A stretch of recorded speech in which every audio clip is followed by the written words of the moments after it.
할렐루야. 오늘도 주의 전에 나오신 여러분에게 하나님의 은혜가 함께 하시길 소망합니다. 옆에 계신 분들 잠깐 이렇게 고백하겠습니다. 확신을 가지고 믿읍시다. 당당하게 복음을 전합시다. 아멘. 여러분의 믿음 가운데 확신이 있기를 바랍니다. 여러분의 삶 가운데 당당한 복음의 증거가 나타날 수 있기를 바랍니다. 사람들이 이렇게 무슨 주제를 하나 가지고 막 대화를 하다가 서로 다른 의견이 있는 겁니다. 의견 충돌이 막 생겼을 때 한 사람은 이렇다 하고 한 사람은 저렇다 하고 계속 싸우는 거예요. 이때 누가 이길까요? 목소리? 맞아요. 목소리 큰 사람이 이깁니다. 그런데 여러분, 그냥 막 목소리만 크다고 이길 수 있을까요? 예전에는 그랬어요. 예전에는 앞뒤 안 가리고 그냥 막 상대방 이야기 안 듣고 그냥 막 목소리만 크면 이길 수 있었어요. 그런데 요즘에는 그냥 막 목소리만 커가지고는 이길 수 없습니다. 사람들이 내 편이 되어주지 않아요. 뭔가가 있어야 돼요. 그 뭔가가 뭐냐면 옆에 있는 다른 사람들이 들었을 때 아, 저 사람 뭔가 있구나. 아, 목소리가 큰데 이야기를 듣고 보니까 아, 저 사람 진짜 뭔가 있긴 있구나. 평소에는 그렇게 단호한 사람이 아닌데 이렇게 찌르고 저렇게 찔러봐도 흔들리지 않고 일관된 주장을 하는 사람. 그때 우리는 그 목소리 큰 사람이 이기는 모습들을 보게 됩니다. 그래서 그러면 그 사람들은 그 뭔가가 어디에서 나오는 건가? 백문이 불여? 백문이 100번 듣는 사람하고 한 번 본 사람은 다른 거예요. 그리고 그걸 직접 보고 온 사람 이야기는 뭔가 힘이 있는 거예요. 그런데 백견이 불여 일행이라. 100번 본 사람보다 그 일을 한 번 겪어본 사람은 또 다르다라는 거예요. 한 번 본 사람이나 한 번 그 일을 직접 겪어본 사람은 대화를 하는 중에 흔들림이 없습니다. 확신이 있다는 사실입니다.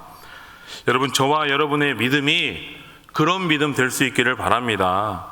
성경 속에 있는 다른 목사님들 해주시는 그 100번의 설교 말씀이 아니라 여러분의 눈으로 볼 수 있는 하나님이 되기를 바랍니다. 또 100번 우리가 봐봐야 나에게 체험이 없으면 우리의 신앙이 흔들린다는 거예요. 오늘 혹은 남은 이 한 주간 혹은 이 사순절 기간에 저와 여러분이 하나님을 확실히 볼 수 있게 되기를 바라고 확실히 하나님을 만날 수 있게 되기를 바랍니다. 그래서 세상 가운데 누가 우리를 흔들고 내가 믿는 하나님, 내가 다니는 교회, 내가 가지고 있는 이 신앙에 대해서 누가 우리를 자꾸 흔들고 반박한다 할지라도 아, 저 사람 뭔가 있구나. 야, 그냥 목소리만 큰 게 아니라 저 사람 이야기 들어보니 정말 뭔가 있구나. 하나님 앞에 흔들리지 않는 우리 베델교회 모든 가족들이 될 수 있기를 바랍니다. 오늘 우리가 읽은 이 디모데후서 말씀은 사도 바울이 디모데에게 쓰고 있는 편지의 내용입니다. 그런데 그 말씀의 이 어조를 읽어보면 말투가 이렇게 막 부드럽지가 않습니다. 디모데야, 너 이렇게 해도 좋고 저렇게 해도 좋고 다 좋아. 네가 할 수 있는 대로 한번 믿어보고 또 못 믿으면 말고 또 다음번에 한번 해보고 그렇게 이야기하지 않습니다. 디모데야, 확실한 일에 거해라. 믿을 거면 믿고 말 거면 말고. 그래서 네가 하나님 앞에 구원 받으면 구원 받는 거고 심판 받으면 심판 받는 거고 네가 하는 행동이 악한 일이든지 선한 일이든지, 하나님께서 기뻐하실 일인지 하나님께서 책망하실 일인지 네가 명확하게 알고 듣고 배운 대로 열심히 살아가라. 너 어렸을 때부터 성경 알지 않았냐? 우리 모태신앙 성도들처럼 너도 어려서부터 부모님 덕분에 예수 믿지 않았냐? 성경책 많이 듣지 않았냐? 그 말씀, 네가 어려서 보았던 그 말씀 그대로 믿고 살아라. 흔들림 없이 살아라. 세상이 악하지만 세상 가운데 흔들리지 말고 확신 가지고 살아라. 그 확신의 근거가 뭘까요? 성경입니다. 그 성경 말씀에 있는 대로 하나님께서 우리에게 명령하신 대로 흔들림 없이 살아가라. 오늘 사도 바울이 디모데에게 그렇게 이야기하고 있다라는 사실입니다. 여러분, 우리가 무슨 일을 할 때 우리의 목적이 뚜렷하지 않으면 그 일을 그르치기가 쉽습니다. 내가 이 일을 왜 해야 하고 이 일을 해야 하는 명분이 무엇이고 또 이 일을 어떻게 하는지를 정확히 알고 있지 않으면 우리는 그 일을 온전히 이뤄낼 수가 없습니다. 이거는 그 물건이나 도구도 마찬가지입니다. 어떤 귀한 물건이 있을 때 이 물건이 어떤 물건인지를 어떻게 사용하는 것인지를 정확히 알아야 이 물건의 가치를 우리가 모두 다 발휘해낼 수 있다는 사실이에요. 그런데 복잡하게 생겼는데 엄청 비싸다고 하는데 이걸 어떻게 쓸 줄을 모르면 그냥 대충 이거 땅 파는 기계인가 보다. 이거 대충 집 지을 때 필요한 건가 보다. 이렇게 하는 건가 보다. 이렇게 해가지고 그 도구를 사용했다가는 오히려 일을 망칠 수도 있다라는 사실입니다. 여러분, 이게 뭔가요? 이게 뭘까요? 여러분, 성경 어디에 쓰는 물건인가요? 이거 어떻게 쓰는 물건인가요? 오늘 저와 여러분이 이 성경을 어떻게 써야 하는지 제대로 알 수 있게 되기를 바랍니다. 아무리 좋은 물건이라도 그 물건을 어떻게 쓰는지 잘 알지 못하면 오히려 그 물건 때문에 우리가 화를 당할 수 있다는 사실이에요. 여러분, 하나님의 말씀이 한 점 흠도 없지만, 오류가 없지만, 여러분, 이걸 우리가 잘못 사용하면 이 성경책 때문에 우리의 믿음이 가로막힌다라는 사실입니다. 오늘 저와 여러분이 이 물건은 어디에 쓰는 물건인지 또 어떻게 사용하는 물건인지를 잘 알고 돌아갈 수 있게 되기를 바랍니다. 어떤 분들은 이 성경책을 내가 기독교인이라는 징표처럼 사용하는 분들이 있어요. 딱 끼고 다니면 그냥 막 믿음 좋아 보이고, 성경책을 막 이렇게 들고 다니지 않고 황 목사처럼 이렇게 가슴에 품고 다니면 더 막 믿음 좋아 보이는 것 같고, 또 어떤 분들은 이 성경을 마치 악한 영으로부터 나를 지켜주는 부적처럼 사용하는 분들도 있습니다. 또 어떤 분들은 이것을 부모님의 잔소리로부터 나를 막는 방패로 사용하시는 분들이 있어요. 여러분, 자녀들한테 제일 많이 하는 말씀 뭔가요? 대학 다니는 아들, 딸에게 전화하면 제일 먼저 물어보는 거 뭐예요? 너 어제 교회 갔냐? 교회 갔냐 안 갔냐? 결혼해가지고 가정을 이룬 며느리한테 조심스럽지만 뭐라고 물어봐요? 어제 애들 교회 갔니? 며느리 보고 갔냐고는 못 물어보고, 아이들 교회 학교 열심히 다니니? 볼 때마다 자꾸 엄마 아빠가 교회 갔냐 하니까 시어머니가 집에 오는 날 며느리가 성경책을 어디다 펴나요? 거실 한가운데다가 창세기 말고 중간에 마태복음쯤 마치 계속 읽는 것처럼. 저도 그런 적 많이 있거든요. 교육자실에 우리 권사님들 들어오시면 막 다른 거 보고 있으면 안 되니까 성경책 많이 펴놓고. 여러분, 저희가 이 성경을 제대로 사용할 수 있게 되기를 바랍니다. 그래서 이 하나님의 말씀과 살아계신 이 역사하심과 능력들이 이 책 안에 갇혀버리지 않고 저와 여러분의 삶 가운데 나타날 수 있게 되기를 바랍니다. 저희들이 잘 알고 있는 프랑스의 신학자이자 종교개혁가였던 장 깔뱅이라는 사람이 이 하나님의 말씀을 뭐라고 설명을 했는가 하면 어부들이 사용하는 그물에 별이에 빗대서 사용해요. 그물에 별이. 이게 뭐냐면 우리 그물 보면 이렇게 그물 코를 위에 쭉 빼가지고 잡아당기면 그물이 닫아지고 풀어주면 그물이 늘어나는 거 있잖아요. 그 그물 코를 꿰고 있는 그 줄, 그물 줄입니다. 줄. 이걸 별이라고 하는데 하나님의 말씀이 그 별이와 같다라는 거예요. 여러분, 물고기를 153마리를 잡았습니다. 그런데 이 그물에 별이를 놓아버리면 그 고기가 제 고기입니까? 아닙니까? 제 고기가 아니죠. 고기가 다 빠져나가 버리는데. 여러분, 우리가 신앙생활 하는데 알아야 할 것도 많고 배워야 할 것도 많고 우리가 훈련해야 할 것들이 많이 있지만 이 하나님의 말씀을 우리가 제대로 붙잡고 있지 않으면 우리가 열심히 신앙생활을 한다고 하는 그 모든 것들이 다 빠져나가 버린다는 사실입니다. 오늘도 저와 여러분이 이 하나님의 말씀을, 그물 코와 같은 이 하나님의 말씀을 온전히 굳건히 붙들고 살아갈 수 있게 되기를 바랍니다. 그래서 성경에도 그렇고 목사님들 설교 말씀 중에도 그렇고 늘 하나님의 말씀을 가까이 하십시오. 늘 하나님의 말씀을 묵상하십시오. 하나님의 말씀을 내 삶으로 이루어 가십시오 하는데 그렇게 하기가 쉬워요? 어려워요? 어렵습니다. 몰라서 못하는 게 아니에요. 알지만 안 되는 게 하나님의 말씀대로 살아가는 거예요. 왜 그럴까? 첫째는 우리가 자꾸 잊어버리기 때문에 그렇습니다. 금세 듣고 아멘 아멘 했는데 나가는 순간 기억이 안 나. 황 목사가 뭐라고 했는지 기억이 안 나. 그냥 재밌었던 예화만 하나 생각이 나. 그 목사 되게 웃긴 목사네. 두 번째는 세상에 유혹이 많아서 그렇습니다.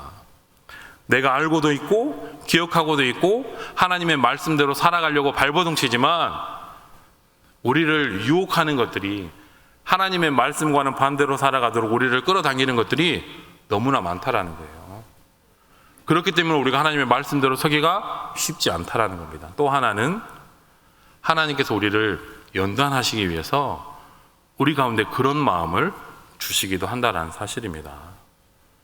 여러분, 이렇게 말씀대로 살아가기 힘든 시대일수록 저와 여러분이 하나님의 말씀으로 다시 무장할 수 있기를 바랍니다. 하나님의 말씀으로 무장할 수 있기를 바랍니다. 그러면 우리가 하나님의 말씀으로 무장한다는 게 뭔가? 하나님의 말씀으로 뭐 어떻게 하는 것이 무장하는 건가? 아까도 말씀드린 것처럼 그런 분들 계셔요. 집에 곳곳마다 가면 성경책이 펴져 있어. 식탁에도 펴져 있고 거실에도 펴져 있고 침실에도 펴져 있고 회사 사무실에도 있고 차에도 한 권 있고 차 트렁크에 또 있고. 어떤 분들은 병원 입원하면, 절대 그런 분들이 잘못됐다는 게, 병원 입원하면 성경책을 가져가요. 그거 어떻게 해야 됩니까? 가져가가지고 어떻게 해야 돼요? 병실에 두고. 목사님 신방 올 때만 펴니까 읽어야죠. 그런데 그런 마음이 드는 거예요. 마치 우리가 하나님을 못 보니까 하나님의 말씀이라도 곁에 두면 하나님이 날 지켜줄 것 같아요. 침실에서도 단잠 잘 것 같고 불면증이 사라질 것 같고, 병원에서도 일주일 나왔는데 3일 만에 퇴원할 것 같고, 그런 마음이 들 때가 있다라는 겁니다. 또 어떤 분들은 하나님의 말씀을 계속 묵상하는 분들이 계세요.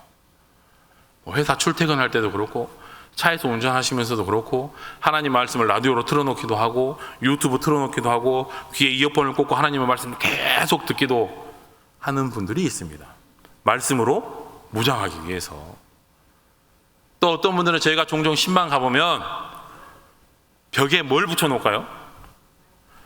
하나님의 말씀을 막 빨간 글씨로 해가지고 막 크게 막 거실에도 있고 침실에도 있고 막 누워서 보면 천장에도 막 붙어있고 화장실 앞에도 막 하나님의 말씀을 붙여놨어요. 그리고 그 말씀을 달달 외우는 거예요. 그래서 이 말씀이 툭툭 튀어나와요. 마치 제가 백문이 하면 여러분이 불여일견하는 것처럼 그냥 일상 중에 말씀이 툭툭 튀어나오는 경우가 있단 말이에요. 예를 들어서 권사님 이번 주에 교회 식당 봉사가 됐어요. 그러면 뭐라고 대답할까요? 사람이 떡으로만 살 것이 아니요 하나님의 말씀으로 살아야지. 또 여전도에 가가지고 여전도 회장님이 권사회 회장님이 막 앞에서 진두지휘하면서 열심히 일하고 있으면 속으로 막 그런 생각이 나요. 교만은 패망의 선봉이요 거만한 마음은 넘어짐의 앞잡이다. 또 교회에 무슨 일이 있어가지고 집사님, 장로님 좀 도와주세요. 와서 좀 같이 좀 도와주십시오. 바빠서 못 온다는 거예요. 그러면 또 모든 것은 합력하여 선을 이루는 건데 저 양반 틀렸다고? 말씀을 많이 읽고 외우고 막 일상 가운데 이 말씀이 툭툭 튀어나오는 분들이 있다라는 거예요. 과연 이게 하나님의 말씀으로 무장한 그리스도인의 모습이 맞는 건가? 오늘 저와 여러분이 우리 스스로를 한번 돌아볼 수 있게 되기를 바랍니다. 성경에 보면 무장이라는 표현이 몇 군데 기록되어 있는데 민수기 31장에 보면 이스라엘 12지파가 미디안 군사들과 함께 전쟁을 하는 장면이 나오는데 그때 하나님께서 그들을 무장시킵니다. 100만이 넘는 이스라엘 백성들 중에 한 지파당 1000명씩 12,000명의 군사가 뽑혀서 미디안 군사들과 전쟁을 합니다. 그때 미디안 남자들이 다 몰살당하고 이스라엘이 큰 승리를 거둡니다. 또 여호수아 4장에 보면 이스라엘 백성들이 요단강을 건너고 길갈에 12돌을 세울 때 하나님께서 그들을 무장시키십니다. 레위 제사장들이 언약궤를 메고 한 2000규빗 정도 떨어져서 거리를 두고 백성들이 따라갑니다. 그때 그들이 요단강에 물을 밟자 이 요단물이 마르고 내려오던 물이 끊어지고 그리고 그들이 요단강을 건너게 되는 모습을 저희들이 성경을 통해서 보았습니다. 다윗이 골리앗과 전투를 할 때 사울 왕은 그에게 갑옷과 투구와 칼과 창과 단창 인간의 무기로 무장을 시키려고 했지만 하나님께서는 물맷돌하고 돌팔매를 막대기를 주셔가지고 그를 내보내십니다. 그리고 다윗이 큰 승리를 거두는 장면을 보게 됩니다. 여러분, 하나님께서 우리를 무장시키실 때 세상의 무기로 무장하라고 말씀하시지 않습니다. 하나님의 말씀에 순종하라고 말씀하십니다. 하나님의 말씀에 순종하는 것이 그 말씀으로 무장하는 것임을 저와 여러분이 기억할 수 있기를 바랍니다. 다시 한번요, 하나님의 말씀으로 무장한다는 것은 이 말씀을 우리가 가까이 두는 게 아니에요. 집 이곳저곳에 두는 게 아닙니다. 시도 때도 없이 이걸 자꾸 듣는 게 아니에요. 자꾸 왜 가지고 입에서 툭툭 튀어나오는 게 아니라는 거예요. 단 한 절의 말씀이라도 하나님의 그 말씀 앞에 우리가 온전히 순종할 때 우리는 말씀으로 무장되었다라고 말할 수 있다라는 사실입니다. 누가복음 5장에도 보면 저희들이 너무나 잘 아는 베드로가 물고기를 잡는 장면이 기록되어 있습니다. 그때 예수님께서 말씀하시죠. 허사를 치고 있는 베드로에게 깊은 데 가서 그물을 내려라. 그때 베드로가 뭐라고 합니까? 주여, 우리가 밤이 새도록 수고하였으되 헛수고하였지만 말씀에 의지해서 그물을 내립니다. 여러분, 예수님께서 베드로에게 그물을 튼튼한 것으로 바꿔주지 않으셨어요. 배를 최신의 배로 바꿔주시지 않았습니다. 낚시 바늘이나 미끼를 바꿔보라고 하지 않으셨어요. 그물을 내리는 포인트를 옮기라고 하시면서 말씀에 순종하라고. 오늘 저와 여러분이 하나님의 말씀 앞에 언제나 순종할 수 있게 되기를 바랍니다. 디모데후서 3장 1절에서 5절 말씀을 우리 같이 한번 한 목소리로 읽어보겠습니다. 이 말씀이 오늘 우리의 상황이다 생각을 하시고 한번 읽어보시면 좋겠습니다. 시작. 너는 이것을 알라. 말세에 고통하는 때가 이르러 사람들이 자기를 사랑하며 돈을 사랑하며 자랑하며 교만하며 비방하며 부모를 거역하며 감사하지 아니하며 거룩하지 아니하며 무정하며 원통함을 풀지 아니하며 모함하며 절제하지 못하며 사나우며 선한 것을 좋아하지 아니하며 배신하며 조급하며 자만하며 쾌락을 사랑하기를 하나님 사랑한 것보다 더하며 경건의 모양은 있으나 경건의 능력은 부인하니 이 같은 자들에게서 내가 돌아서라. 아멘. 방금 1절 말씀에 말세에 고통하는 때가 이르러, 이 말세 믿음으로 말미암아 고난 당하는 때가 언제라는 겁니까?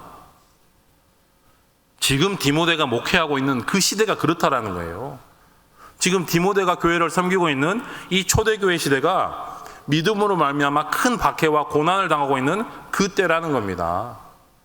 그리고 주변에 배신하고 속이고 그런 자들이 넘쳐나는 상황이라는 거예요. 그 시대 가운데 디모데, 네가 어떻게 목회를 해야 되는지 오늘 사도 바울이 이야기하고 있는 장면입니다.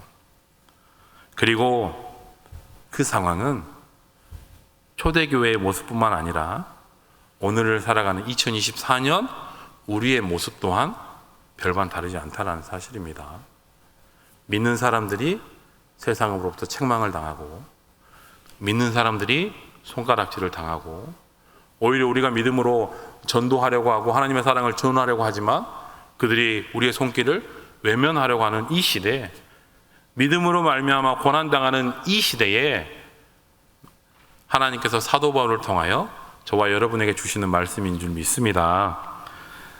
오늘 우리가 읽었던 말씀을 보면 우리가 그러나 말씀으로 무장하고 살아가면 이 힘들고 어려운 이 말세의 때에서도 우리가 온전히 하나님의 사람으로 설 수 있다는 사실입니다.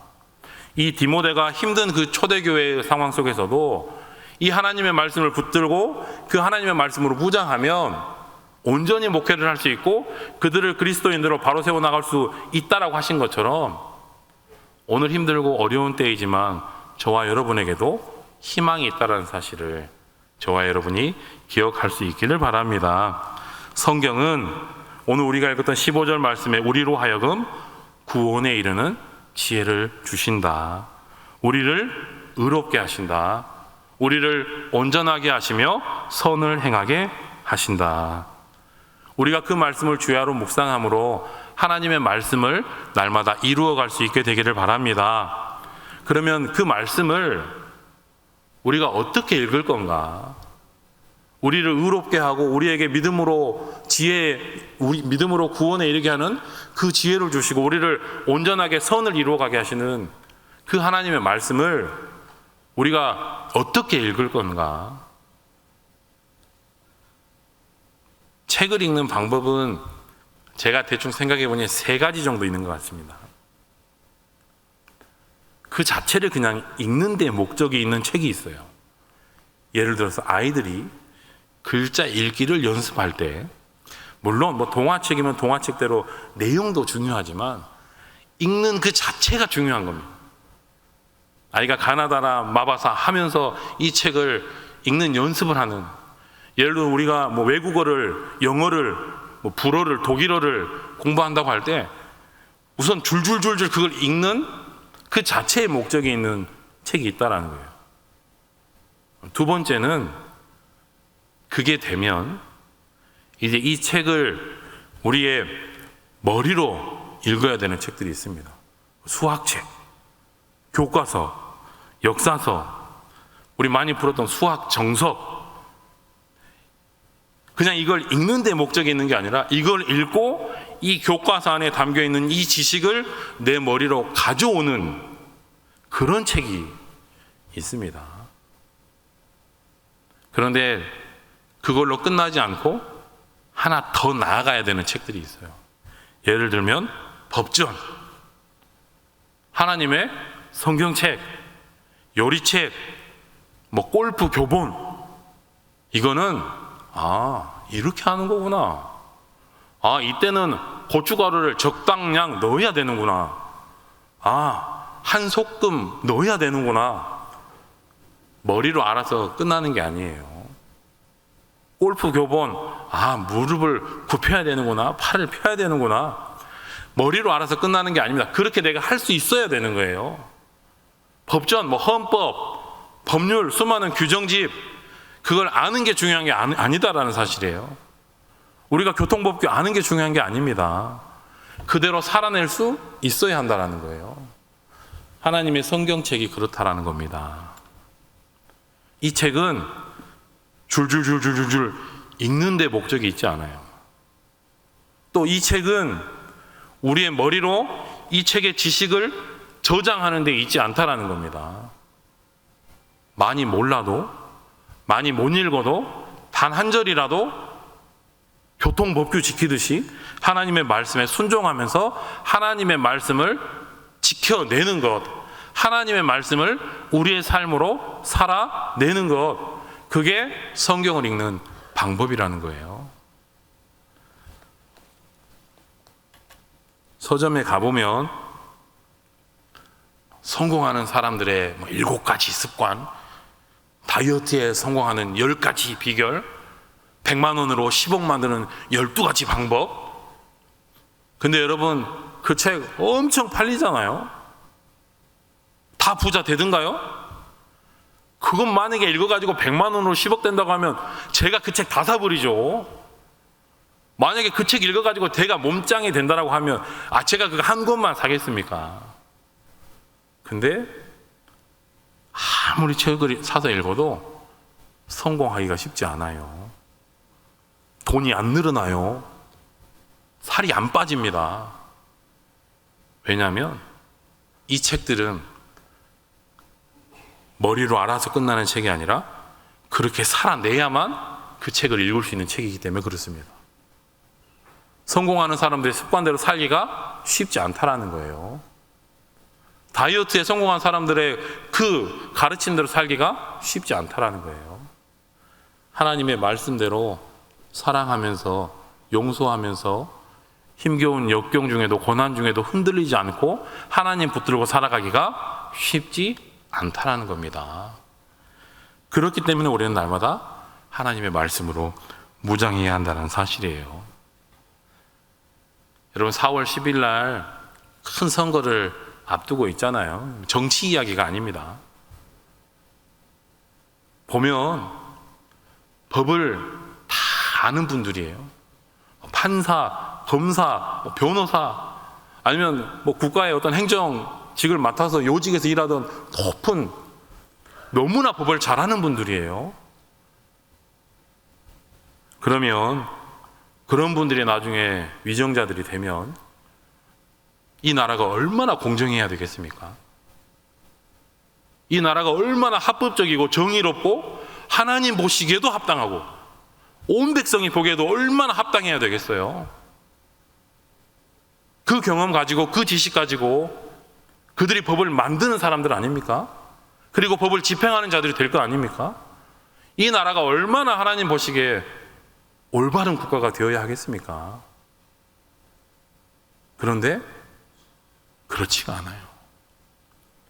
그렇게 법을 잘하는 분들이 내 자신만을 위해서 그 법망을 요리조리 빠져나가는 아주 극소수의 사례가 있다라는 거예요. 법을 너무나 잘 알기 때문에 이 나라를 위해서 그 법을 사용하지 않고 내가 그 법망을 빠져나가는데 사용하고 있다. 왜냐하면 그들이 그 법전을 머리로 읽어버렸기 때문에 그렇습니다. 법전은 머리로 읽으면 안 되죠. 그들의 삶으로 읽어내야 하는 책이라는 사실입니다. 저희들이 매일매일 뉴스를 통해서 안타까운 소식들을 접하지 않습니까? 종교와 상관없이 안타까운 소식들이 너무나 많이 있습니다. 그런데 더 안타깝고 때로 부끄럽고 사람들 보기에 민망할 때가 있어요. 큰 흉악 범죄를 저질렀는데 기독교인이라더라, 어느 교회 다닌다더라, 신학생이라더라, 목사라더라, 외국에 나가서 박사학위까지 받아왔다고 하더라. 그런데 그런 사람들이 그렇게 중범죄를 저질렀다. 이유가 뭘까? 그렇게 성경을 많이 공부하고 외국에서 박사학위까지 받은 사람이 하나님을 말씀을 몰라서 그랬을까요? 아니죠. 하나님의 말씀이 그의 머리에 갇혀 있기 때문에 그렇다는 사실입니다. 저와 여러분, 하나님의 말씀을 우리의 눈에 가둬놓지 않기를 바랍니다. 하나님의 말씀을 우리의 머리에 가둬버리지 않기를 바랍니다. 하나님의 말씀이 우리의 가슴까지 내려올 수 있게 되기를 바랍니다. 그리고 그 뜨거운 가슴이 우리의 삶을 변화시킬 수 있도록, 우리의 삶 자체를 하나님께서 원하시는 방향으로 이끌어 가실 수 있도록 우리가 그렇게 하나님의 말씀을 읽고 하나님의 말씀대로 살아갈 수 있게 되기를 바랍니다. 저희가 사순절을 보내면서 정교인 성경 필사를 하고 있습니다. 요즘에 주일날 출석하시는 성도님들이 1,600, 700분 정도 되는데 성경 쓰기를 900분 정도 하고 있는 거면 너무 어린 아이들이나 또 혹은 글쓰기가 불편하신 분들, 혹은 밤낮으로 일하시느라 도저히 쓸 수가 없는 분들을 제외하면 거의 다 하고 있다 봐도 무방합니다. 그래서 사순절 첫 주일부터 종료주일까지 쓰고 있는데 종종 교구 신방 해보면 그런 말씀이 들려요. 내 보니까 저 권사님은 말씀도 쉽고 막 은혜도 팍팍 되는 말씀인데 나는 왜 이렇게 어려운 말씀, 예언서 중에서도 막 하나님의 심판과 저주가 들어있는 말씀을 우리 손자한테 줬다라는 거예요. 내가 준 거 아닌데 그냥 가나다 순으로 하다 보니 그렇게 된 거예요. 저 권사님은 시편 걸려가지고 5장 만에 끝나버렸는데 나는 벌써 20장을 갖다 썼는데 아직도 더 필요하다는 거예요. 여러분, 하나님의 축복의 말씀도 귀한 말씀이지만 심판의 말씀도 귀한 말씀인 줄 믿습니다. 짧은 말씀도 반가운 말씀이지만 긴 말씀은 더 반가운 말씀인 줄 믿습니다. 저도 밤마다 죽을 지경이에요.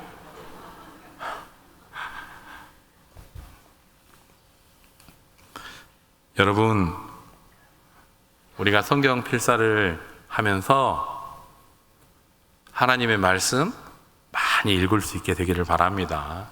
눈으로 읽으면 한 번이면 끝나는데 글로 쓰려니까 뭐라고 써졌는지 또 보고 한 5번, 10번씩은 읽어야 되고 중간에 또 틀려가지고 또 다시 쓰고, 하나님의 은혜의 선물인 줄 믿습니다.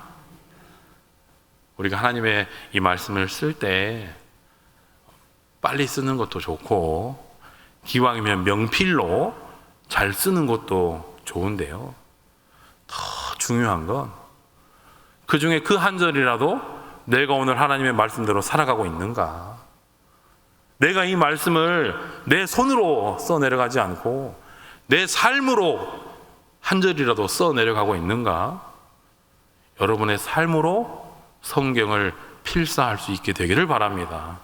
그렇게 할 때 우리는 하나님의 말씀으로 무장하게 될 것이고, 이 힘들고 어려운 이 악령이 가득한 이 말세일 때에도 우리는 흔들림 없이 하나님의 나라, 하나님의 그 앞에 서게 될 줄 믿습니다. 말씀을 이제 마무리하겠습니다. 사도 바울은 이 디모데후서 말씀을 쓰고 얼마 지나지 않아서 목숨을 잃게 됩니다. 사도 바울도 아마 그의 그 예민한 영적으로 자신의 이제 목숨이 얼마 남지 않았음을 깨닫게 되었을 겁니다. 만약 여러분이 사도 바울과 같은 상황이라면, 내 삶의 시간이 얼마 남지 않음을 여러분이 알게 되었다라면 여러분은 뭐가 가장 하고 싶으시겠어요? 저는 가족이 보고 싶을 것 같아요. 사랑하는 아내, 사랑하는 딸, 부모님, 형제들, 그리고 그들에게 편지를 쓰지 않을까요? 오늘 사도 바울도 그래서 디모데에게 편지 쓰는 거예요. 사랑하는 아들 같은 그 목회자 디모데에게 편지를 쓰고 있는 겁니다. 그리고 한 글자 한 글자 가볍게 쓸 수가 없겠죠. 자신의 온 삶의 진액을 쏟아내는 마음으로 마지막 유언을 남기듯이 썼을 겁니다.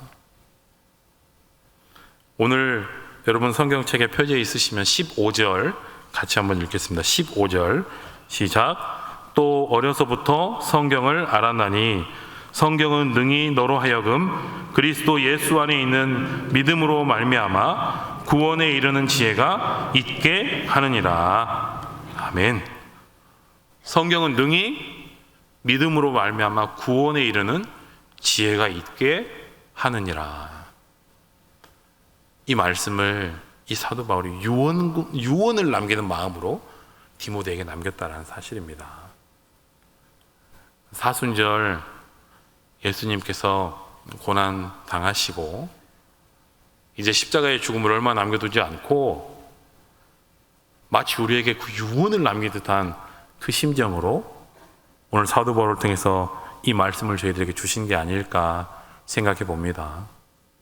워낙에는 저와 여러분이 오늘 이 말씀들을 이 성경 안에 세상에 다른 지혜가 있는 게 아니라, 다른 것들을 채워가는 것이 아니라 믿음으로 말미암아 우리 구원받도록 하는 그 지혜의 말씀들이 결국에 이 안에 담겨 있구나.